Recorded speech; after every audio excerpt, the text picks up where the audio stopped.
ปลาบนคงดีบอกคนนี้ฮะจำเนื้อจำเนื้อจำเนื้อเดี๋ยวเร็วคนนี้เยอะคงดีบ่นี่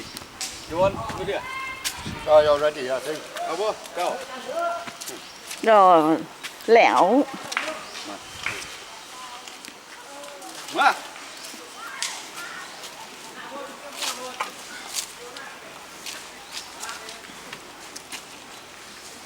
น้ำส้มรับแขกด้วยค่ะ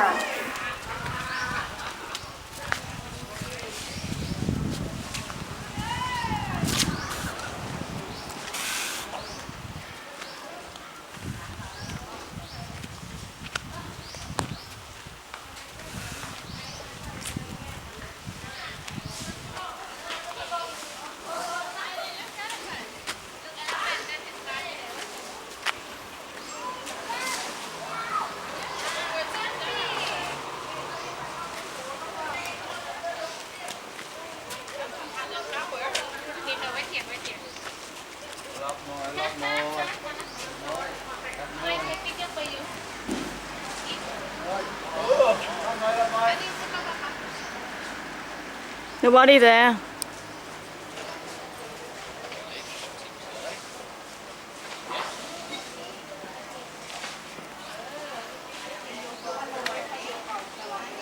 อ๋อรับแม่ป้ารับเลย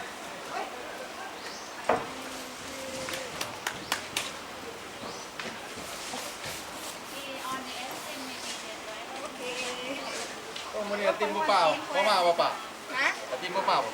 ยังมาทันหน้าเลย